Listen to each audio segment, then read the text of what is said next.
नेताजी, आज आप इतने उदास क्यों हैं? पार्टी ने चुनाव लड़ने के लिए आपको टिकट नहीं दिया क्या? हाँ लिया बिटिया, हर बार की तरह इस बार भी पार्टी ने मुझे चुनाव लड़ने के लिए टिकट नहीं दिया। पार्टी आला कमान का फरमान है कि चुनाव में टिकट सिर्फ उन्हीं उम्मीदवारों को मिलेगा जिन्हें जेल जाने का अनुभव हो। अरे पर आप भी तो स्वतंत्रता संग्राम के दौरान कई बार जेल गए थे, और ये बात तो हम सबके लिए गौरव की बात है। जब एक सच्चा नेता हम सबकी सच्ची सेवा करना चाहता है, फिर भला आपको टिकट क्यों नहीं मिला? आलिया बिटिया, अब वो जेल जाने का अनुभव किसी काम नहीं आया। आजकल पार्टी सिर्फ उन्हीं उम्मीदवारों को चुनाव का टिकट देती है जो हत्या, बलात्कार, डकैती, अपहरण, भ्रष्टाचार जैसे किसी उच्च लेवल अपराध में जेल जा चुका हो। बस इसलिए पार्टी ने मुझे चुनाव लड़ने के लिए टिकट नहीं दिया। हैं? आलिया बिटिया, तुम कहाँ गायब हो गई? मैंने कुछ गलत कहा क्या? जागते रहो, जागते रहो। रामू अंकल, आजकल क्या कर रहे हो? आजकल सोसाइटी में चौकीदार की नौकरी कर रहा हूँ। पर मैंने तो सुना था कि सोसाइटी वालों को एक बहादुर चौकीदार चाहिए, जिसे देखकर चोर अंकल भाग जाएं। ना कि आप जैसे डरपोक चौकीदार जिसे देखकर चोर अंकल खुश हो जाएं कि चलो यहाँ तो चोरी करते हैं। यहाँ का चौकीदार बहुत कमजोर है। एक बात तो बताइए अंकल, जब आपका नौकरी के लिए इंटरव्यू लिया गया था, तब आपकी क्या क्वालिफिकेशन पूछी गई थी? सोसाइटी मैनेजर ने मुझसे सिर्फ एक ही सवाल किया था कि तुम डरपोक तो नहीं हो? तो मैंने कहा बिल्कुल नहीं, हाँ। फिर उन्होंने कहा कोई प्रमाण पत्र? तो पता है बिटिया मैंने क्या कहा होगा? आप भी कैसी बात करते हैं चौकीदार अंकल? मैं थोड़े ना इंटरव्यू के वक्त वहाँ मौजूद थी, मुझे क्या पता। मैंने कहा मुझे किसी प्रमाण की जरूरत नहीं, क्योंकि मेरी तो अभी शादी भी नहीं हुई है। बस ये सुनते ही मैनेजर साहब ने मुझे नौकरी पर रख लिया। हाँ, क्या मैंने कुछ गलत कहा आलिया बिटिया? वाह, क्या खुशबू आ रही है। मॉम, आज मैंने एक नई डिश बनाई है, जरा चक्कर तो देखो कि कितनी स्वादिष्ट है। आलिया, मुझे तो माफी करो तो अच्छा है, और वैसे भी मुझे तो मालूम है कि तुम कितनी अच्छी डिश बनाती हो। अगर कोई बाहर वाला तुम्हारी डिश की तारीफ करेगा तो मुझे जरूर अच्छा लगेगा।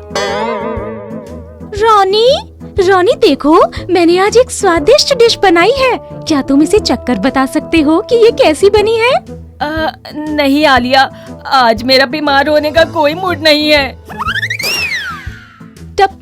टप्पू, अच्छा हुआ तुम यहीं मिल गए। मैंने तुम्हारे जन्मदिन के लिए एडवांस में ही एक डिश बनाई है। जरा चक्कर तो देखो और मेरी तारीफ करो।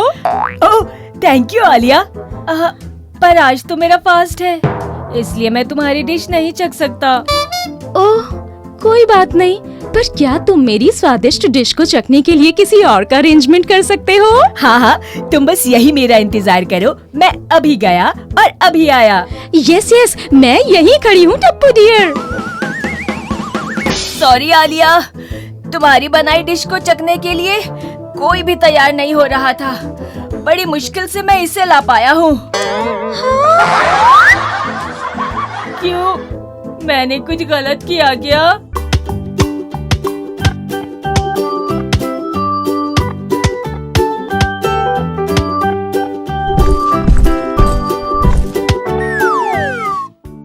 रोबोट, जाओ और जल्दी से फुटबॉल लेकर वापस आओ। अरे रोबोट भैया, तुम फुटबॉल की जगह ये किसे पकड़ लाए? इस भले मानस से तो भागते भागते बस फुटबॉल टकराई थी, और तुमने सोच लिया कि ये तुम्हारी फुटबॉल लेकर भाग रहा था।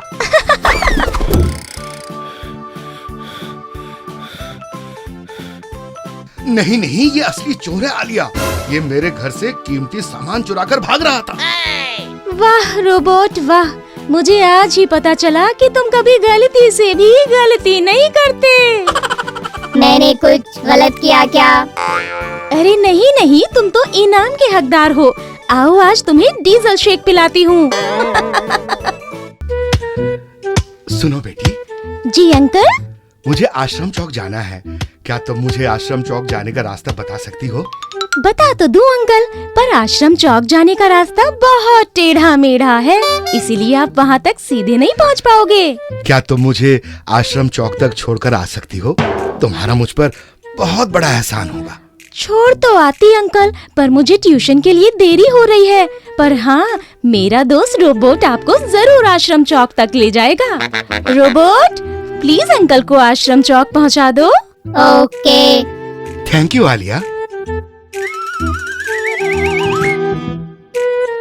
धन्यवाद रोबोट, जो तुमने मुझे आश्रम चौक पहुंचाया।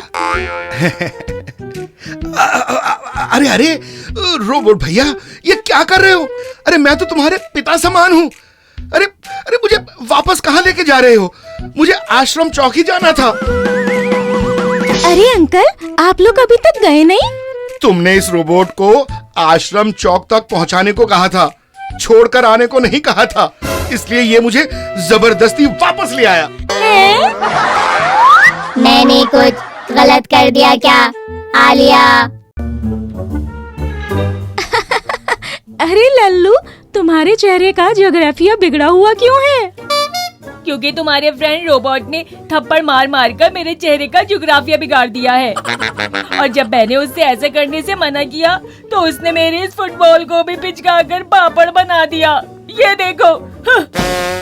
वाह, अरे ये तो चपाती की तरह एकदम राउंड राउंड बन गई है। पर अब मैं तुमसे अपनी मरहम पट्टी और फुटबॉल के पैसे वसूल करने आया हूँ। निकालो पूरे 5,000 रुपए। ओह भाई, पैसे वैसे तो मेरे पास है नहीं, कोई और काम हो तो बताओ। कोई बात नहीं, पैसे नहीं है तो ना सही, मुझे जैसे का तैसा चाहिए। यानी अपनी पिटाई के बदले मैं रोबोट की पिटाई करना चाहता हूँ, ताकि मेरा बदला पूरा हो सके। ठीक है, तुम अपनी इच्छा पूरी कर सकते हो।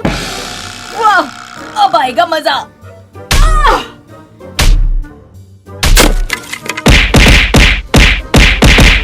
उम्मीद है अब तो तुम्हें रोबोट से कोई शिकायत नहीं रही होगी लल्लू।